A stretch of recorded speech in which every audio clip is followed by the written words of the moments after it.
अस्सलाम वालेकुम नाजरीन, मैं मोहम्मद असलम हुसैन सियासत की खबरों में आप सबका इस्तकबाल करता हूँ। हिंदुस्तान में महंगाई बेलगाम होती जा रही है। मुल्क में पेट्रोल की कीमतों में बेतहाशा इजाफा किया जा रहा है। इलेक्शन के बाद जो 4 महीने पेट्रोल के दाम मुस्तहकिम थे, उतने दिनों की पूरी कसर निकाली जा रही है। भक्तों की गलती पूरे देश को महंगाई की शक्ल में भुगतनी पड़ रही है। जी हां, आज 6 अप्रैल बरोज़ चारशंबे को भी मुल्क में पेट्रोल की कीमतों में 80 पैसे का इजाफा किया गया है। दारुल-हुकूमत दिल्ली में एक बार फिर पेट्रोल और डीजल की कीमतों में 80 पैसे का इजाफा किया गया है, जिसके साथ दारुल-हुकूमत में पेट्रोल की कीमत 105 रुपये 41 पैसे फी लीटर और डीजल की कीमत 96 रुपये 67 पैसे फी लीटर हो गई है। मुल्क में पेट्रोल और डीजल की कीमतों में इजाफे का अमल 22 मार्च से शुरू हुआ था। इस दौरान 24 मार्च और 1 अप्रैल को छोड़कर हर रोज पेट्रोल और डीजल की कीमतों में इजाफा किया गया है। इस तरह पेट्रोल 9 रुपये 60 पैसे फी लीटर महंगा हो गया है। कश्मीर फाइल्स बॉलीवुड की एक मूवी है जिसे बीजेपी की जानिब से प्रमोट किया जा रहा है। भले ही ये फिल्म अच्छी खासी बॉक्स ऑफिस पर चल चुकी है और करोड़ों रुपया इसके बनाने वालों ने हासिल कर लिए हैं, फिर भी बीजेपी के लीडर्स अब भी इस फिल्म की प्रमोशन में मसरूफ हैं। जहां कहीं भी बोलने को बीजेपी लीडर्स के पास कुछ नहीं होता है, कश्मीर फाइल्स का जिक्र कर देते हैं और इसे इतिहास कह देते हैं। कब तक आखिर कश्मीर फाइल्स का सहारा लेंगे पता नहीं।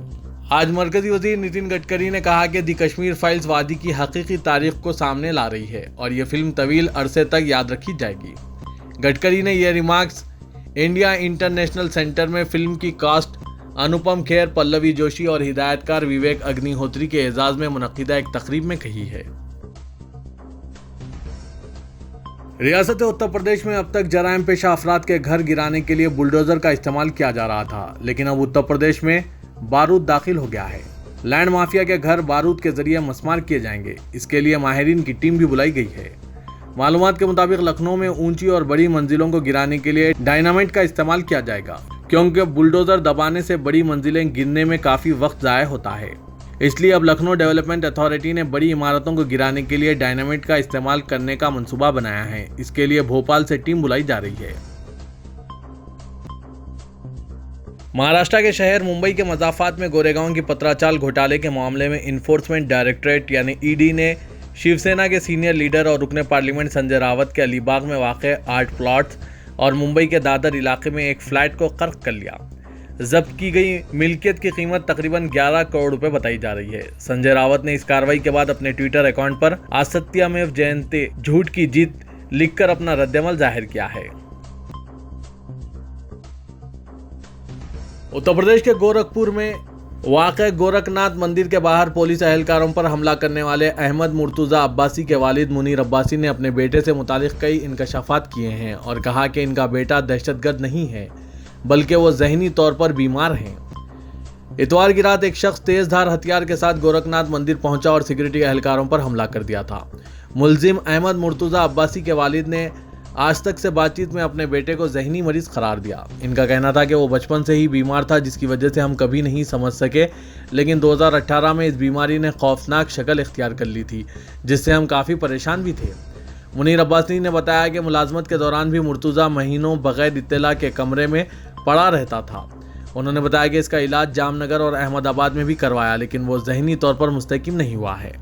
वालिद मुनीर अब्बासी ने बताया कि मैं 28 मार्च को मुंबई गया था, 2 अप्रैल को वापस आया, लेकिन इस दौरान हमें मुर्तुज़ा के इरादों को समझ नहीं सके। वो बहरहाल जहनी तौर पर बीमार है और हमारी अपील है कि इस पर रहम किया जाए। कर्नाटक के वज़ीर आला बसवराज बोम्मई ने मसाजिद से लाउड स्पीकर की आवाज़ को रोकने के लिए ताकत का इस्तेमाल करने से इनकार कर दिया और कहा कि इस मसले को सबको एतमाद में लेकर हल किया जाएगा। बोम्मई ने मीडिया को बताया कि माजी में लाउड स्पीकर के इस्तेमाल के खिलाफ अदालतों की तरफ से कई अहकामात जारी किए गए हैं और इन्हीं के मुताबिक इसे हल करने के लिए सभी को एतमाद में लिया जाएगा। इस मामले में ताकत का इस्तेमाल का सवाल ही पैदा नहीं होता। उन्होंने बताया कि इस मसले को हल करने के लिए ज़मीनी सतह पर काम भी जारी है।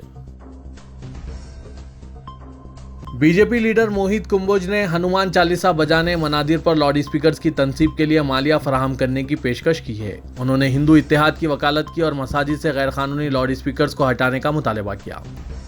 मोहित कुंबोज ने कहा कि वो हनुमान चालीसा के लिए मुफ्त में लाउड स्पीकर्स तकसीम करेंगे। उन्होंने ये पेशकश MNS के सदर राज ठाकरे के मसाजिद पर बुलंद आवाज़ के हामिल लाउड स्पीकर्स को बंद करने के मुतालबे की रोशनी में किया है। हफ्ते को शिवाजी पार्क में रैली से खिताब करते हुए राज ठाकरे ने यह भी कहा था कि अगर इस तरह का कदम नहीं उठाया गया तो मसाजिद के बाहर लाउड स्पीकर्स नस्ब किए जाएंगे और इंतहाई बुलंद आवाज में हनुमान चालीसा बजाया जाएगा। मोहित कुंभज ने हिंदी और मराठी में ट्वीट करते हुए कहा कि हनुमान चालीसा बजाने के लिए मनादिर पर लाउड स्पीकर्स नस्ब करने के ख्वाहिशमंद हमसे मुफ्त हासिल कर सकते हैं। हिंदू इत्तेहाद की आवाज होनी चाहिए। उत्तर प्रदेश के जिला गोरखपुर में गोरखनाथ मंदिर के मेन गेट पर पेश आए वाक़े के बाद अयोध्या में चल रहे रामनवमी के मेले में सिक्योरिटी का अलर्ट जारी कर दिया गया है। Senior superintendent of police Shailendra Kumar Pandey ने बताया कि गोरखपुर के वाक़े के पेश नज़र अयोध्या में चल रहे रामनवमी के मेले में सिक्योरिटी को सख्त कर दिया गया है। मेले की सिक्योरिटी के लिए कसीर तादाद में भारी फोर्स की सिक्योरिटी की तैयारी की जा रही है। शहर की सिक्योरिटी की जिम्मेदारी ATS को दी गई है। उत्तर प्रदेश के बलिया में एक बुजुर्ग शख्स की जानिब से बंडी पर अपनी बीवी को हॉस्पिटल मुंतकिल करने का वीडियो वायरल हो रहा है, जिसके बाद डिप्टी चीफ मिनिस्टर ब्रिजेश पाठक ने इस मामले की तहकीकात का हुक्म दिया है। ओहदेदारों ने यह बात बताई। ये वाक़या बलिया जिले के अंदरा गांव में पेश आया। वीडियो में चलकर ब्लॉक के गांव के साकिन साकुल प्रजापति को अपनी 55 साला बीवी जुगनी को बंडी पे हॉस्पिटल मुंतकिल करते हुए देखा गया। Chief medical officer Neeraj Pandey ने बताया कि डिप्टी चीफ मिनिस्टर ने डायरेक्टर जनरल मेडिकल हेल्थ को इस मामले की तहकीकात का हुक्म दिया है। 8 मार्च को प्रजापति अपनी बीवी को घर से 3 किलोमीटर दूर वाक़े हेल्थ सेंटर पर बंडी में ले गए क्योंकि वो एम्बुलेंस या गाड़ी का इंतजाम नहीं कर सके। वहां डॉक्टर्स ने इन्हें कुछ दवाएं दी और जिला हॉस्पिटल जाने का मशवरा दिया। इसके बाद वो अपनी बीवी को प्यारैया गांव में बंडी पर छोड़कर कपड़े और पैसे लेने के लिए घर वापस आया और फिर एक मिनी ट्रक में इन्हें हॉस्पिटल ले गए।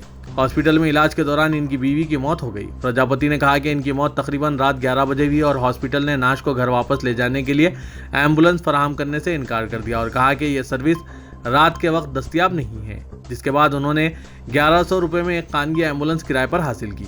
इस दौरान समाजवादी पार्टी सरबराह अखिलेश यादव ने रियासत में मुनासिब सेहत सहूलियात के फुकदान पर रियासती हुकूमत को निशाना बनाया। हिंदू त्यौहार नवरात्रि के लिए जुनूबी दिल्ली में गोश्त की दुकानों पर पाबंदी को पीर तक सख्ती के साथ नाफिज किया जाएगा। मेयर मुकेश सोरियान ने NDTV को यह बात बताई।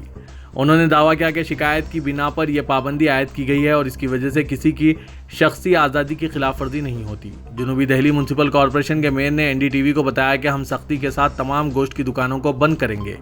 जब गोश्त फरोख्त ही नहीं किया जाएगा तो लोग इसे खाएंगे ही नहीं।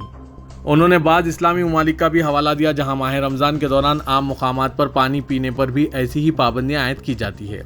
सोरियान ने कहा कि हमने दिल्ली के अवाम के जज्बात को मलहूज में रखते हुए ये फैसला किया है। व्रत रखने वालों को खुले में गोश्त काटने की वजह से मसाइल का सामना करना पड़ रहा था। ये किसी की शख्सी आज़ादी की खिलाफ वर्जी नहीं है। हम 8, 9 और 10 अप्रैल को गोश्त पर पाबंदी के फैसले पर सख्ती के साथ अमल करेंगे। कांग्रेस सदर सोनिया गांधी ने अपनी पार्टी में हर सतह पर इत्तेहाद की अपील की है। उन्होंने कहा कि पार्टी के लिए आगे की राह पहले से कहीं ज्यादा चैलेंजेस से पुर है। पार्टी वर्कर्स के लिए बड़ी आजमाइश है। कांग्रेस पार्लिमानी पार्टी इजलास से खिताब करते हुए सोनिया गांधी ने बीजेपी पर तनकीद की और कहा कि बरसर इख्तिदार जमात का फूट डालो का एजेंडा तमाम रियासतों में सियासी बयानिया का मुस्तकिल खासा बन चुका है। इस एजेंडे को हवा देने तारीख को शरंगेजी से मस्क किया जा रहा है। हालिया असेंबली इलेक्शन में पार्टी की कारकर्दगी के हवाले से सोनिया गांधी ने कहा, हम यह जानते हैं कि आप सब लोग कितने दुखी हैं क्योंकि यह नतायज तकलीफदार रहे। उन्होंने कहा कि पार्टी की कारकर्दगी का जायजा लेने CWC का इजलास तलब किया गया था जिसमें तंजीम को मुस्तहकम करने की तजावीज़ पेश की गई। पार्टी इन पर काम कर रही है। देहरादून की रिहाइश पजीर 78 साला पुष्पा मुंजल ने अपनी तमाम जायदाद कांग्रेस पार्टी के साबिक सदर राहुल गांधी के नाम कर दी है। उन्होंने देहरादून कोर्ट में अपनी वसीयत जमा करवाई है जिसमें इनकी मौत के बाद इनकी 50 लाख से जायद की प्रॉपर्टी राहुल गांधी के नाम कर दी गई है। पुष्पा मुंजल जो खुद एक ओल्ड एज होम में रिहाइश पजीर हैं, उन्होंने ये जायदाद कांग्रेस लीडर के नाम करते हुए कहा कि राहुल गांधी जैसे अफराद की मुल्क को ज़रूरत है। उन्होंने मुल्क की खिदमत के लिए ही अपने आप को वक्फ कर रखा है। श्रीलंका में हंगामी हालात खत्म कर दिए गए हैं। सदर गोटाबाया राजापॉक्से ने इसका ऐलान किया है। इससे कबल उन्होंने बिगड़ती हुई सूरत हाल के पेश नज़र इमरजेंसी नाफिज करने का फैसला किया था, लेकिन अब उन्होंने इस फैसले को मनसूख कर दिया है। वाज़ रहे कि श्रीलंका में पहली इमरजेंसी का ऐलान 4 अप्रैल को किया गया था, जब मुआशी बहरान की वजह से हर तरफ तशद्दुद शुरू हो गया था। तो सदर ने सूरत हाल पर काबू पाने के लिए इमरजेंसी नाफिज करने का फैसला किया था, लेकिन अब इसी इमरजेंसी का फैसला मनसूख कर दिया गया है। इसके पीछे क्या वजूहात है ये अभी वाज़ेह नहीं हुए हैं। सऊदी अरब में हरमैन शरीफीन इंतजामिया ने ज़ायरीन के बढ़ते हुए रश को देखते हुए उम्रा ज़ायरीन की आमद और रफ्त को आसान बनाने के लिए मस्जिद हरम में 100 दरवाजे खोल दिए हैं। सबक वेबसाइट के मुताबिक इंतजामिया ने बयान में कहा कि यह फैसला अज़दाम को रोकने और घुटन के वाक़यात से बचने के लिए किए गए हैं। इस सिलसिले में मस्जिद हरम की स्पेशल सिक्योरिटी फोर्स के साथ राब्ता है। हरमैन शरीफीन इंतजामिया ने ट्विटर पर बयान में कहा कि मस्जिद हरम के 100 दरवाजे खोलने से ज़ायरीन और उम्रे की आमद और रफ्त में बड़ी सहूलत होगी। पार्लियामेंट में टीआरएस सरकार ने किसानों से धान की खरीदी के मसले पर मरकज के खिलाफ एहतजाज मुनज़्ज़म किया। लोकसभा और राज्यसभा में टीआरएस के एहतजाज के सबब कार्रवाई में खलल पड़ा। एहतजाजी अरकान प्ले कार्ड्स थामे थे जिन पर किसानों से धान की खरीदी का मुतालबा था। अरकान ने वक्फे सवालात के दौरान ऐवान के उस्सत में पहुंचकर नारेबाजी की। स्पीकर लोकसभा ओम बिरला और सदरनशीन राज्यसभा वेंकैया नायडू ने मबाहस की इजाज़त से इनकार किया, जिसके बाद टीआरएस सरकार ने मरकज के खिलाफ नारेबाजी की। रियासत तेलंगाना के कई इलाकों में दर्ज हरारत 40 डिग्री सेल्सियस से तजाविज़ कर गया है। अजला में दर्ज हरारत रिकॉर्ड सतह पर दर्ज किया जा रहा है, जिससे अवाम को मुश्किलात का सामना है। आदिलाबाद में आज़म तरीन दर्ज हरारत 42.3 डिग्री दर्ज किया गया है। महकमा मौसमियात के डायरेक्टर नागा रत्ना ने बताया कि बाज़ इलाकों में आइंदा 2 से 3 दिनों में बारिश का इम्कान है। उन्होंने कहा कि मगरबी तेलंगाना, मराठवाड़ा से शुमाली तमिलनाडु और शुमाली दूर दराज कर्नाटक की हवा की सिमत बना हुआ है, जिसके जेर असर तेज हवाओं के साथ बारिश का इम्कान है। रियासती वजीर IT व सनत KTR ने असेंबली हल्के महेश्वरम के हुदूद में ECT विप्रो कंज्यूमर फैक्ट्री का इस इदारे के सदरनशीन अजीम प्रेमजी और रियासती वजीर तालीम सविता इंद्रा रेड्डी के साथ मिलकर इफ्तिताह किया। दोनों वज़रा ने अजीम प्रेमजी को तहनीत पेश की। इस मौके पर खिताब करते हुए KTR ने कहा कि अजीम प्रेमजी की ज़िंदगी मिसाली है। ऐसी अजीम हस्ती का हमारे दरमियान मौजूद होना बहुत बड़ी बात है। इनकी ज़िंदगी सबके लिए मिसाली और एक अमली सबक है, और कहा कि तरक्की की ऊंचाई पर पहुंचने के बावजूद अजीम प्रेमजी सादगी से ज़िंदगी गुजारते हैं और उन्होंने रियासत के असेंबली हल्के महेश्वरम में 300 करोड़ रुपए के मसारिफ से विप्रो कंपनी कायम की है। इस कंपनी के ज़रिए 900 अफराद को रोज़गार हासिल होगा। KTR ने कहा कि कंदुकूर और महेश्वरम के 90% नौजवानों को रोजगार के मौके फराहम किए जाएंगे। शहर के कई इलाकों में नए ट्रैफिक सिग्नल्स की तनसीब के अमल को तेज कर दिया गया है और पुराने शहर के इलाकों में मौजूद मसरूफ चौराहों पर ट्रैफिक निज़ाम को दुरुस्त करने और बेहतर बनाने के सिलसिले में की जाने वाली कोशिशों में पेशरफ्त नजर आने लगी है और इंजन बोली चौराहा, फलकनुमा, बंडागुड़ा के अलावा दीगर इलाकों में ट्रैफिक सिग्नल की तनसीब के इक़दाम शुरू कर दिए गए हैं और इन सिग्नल्स के साथ साथ CCTV कैमरों की तनसीब अमल में लाई जा रही है। चनानगुट्टे से बंडलागुड़ा जाने वाली सड़क को हादसात से पाक बनाने के लिए एराकुंटे पर ट्रैफिक सिग्नल्स की तनसीब के इक़दाम किए जा रहे हैं और CCTV कैमरों की तनसीब अमल में लाई जा रही है। इंजन बोली चौराहे पर ट्रैफिक सिग्नल की तनसीब के बाद इंजन बोली चौराहे पर ट्रैफिक जाम के मसाइल हल हो जाएंगे। इसी तरह हाफिज बाबा नगर, मादनापेट, याकुतपुरे के अलावा दीगर इलाकों में भी ट्रैफिक निज़ाम को बेहतर बनाने के लिए सिग्नल्स नस्ब किए जाने लगे हैं। अल्लाह रब्बुल इज़्ज़त जिन्हें तौफीक देता है वो माह सय्याम में गुनाहों से सच्ची तौबा कर लेते हैं और अपने परवरदिगार की रज़ा हासिल करने की जुस्तजू करते हैं, मगर कुछ बदबख्त ऐसे होते हैं जिन्हें तौबा की तौफीक नसीब नहीं होती और वो इस मुबारक व मुक़द्दस माह में भी अपने करतूतों से बाज नहीं आते।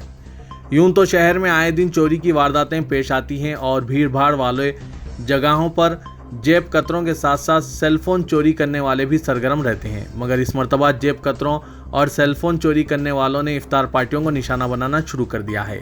चूँकि खासकर सियासी पार्टियों की जानिब से एहतमाम किए जाने वाली दावत इफ्तार में लोगों का हुजूम होता है और लोगों ने अपने महबूब क़ायद की आमद पर इनके इस्तकबाल में उमड़ पड़ते हैं और ऐसे में वो अपनी कीमती अशिया से भी गाफिल हो जाते हैं। इसलिए इस मौके को गनीमत जानकर सेलफोन चोरी करने वाली टोलियां सरगर्म हो गई है और वो दावत इफ्तार में लोगों के सेलफोन चुराना शुरू कर दिए हैं। सुल्तान शाही में एक दावत इफ्तार का एहतमाम किया गया था जिसमें रुकने असेंबली चन्नानगुट्टा अकबरुद्दीन अवैसी ने शिरकत की थी, जिसमें अवाम की कसीर तादाद शरीक थी। बताया गया है कि इस मौके पर कम से कम 5 अफराद के सेलफोन चोरी कर लिए गए हैं। बताया जा रहा है कि शहर के एक सीनियर सहाफ़ी तजम्मुल हुसैन और साबिक़ कॉरपोरेटर के भतीजे के भी कीमती सेलफोन चोरी कर लिए गए हैं। तो ये था आज का खबरनामा। खबरों से मुतालिक कमेंट के जरिए आप अपने ख्यालात पेश कर सकते हैं और साथ ही इस वीडियो को लाइक कीजिएगा। तो मैं मोहम्मद असलम हुसैन अब आप सबसे इजाज़त तलब करता हूँ, तो दीजिए इजाज़त। अल्लाह हाफ़िज़।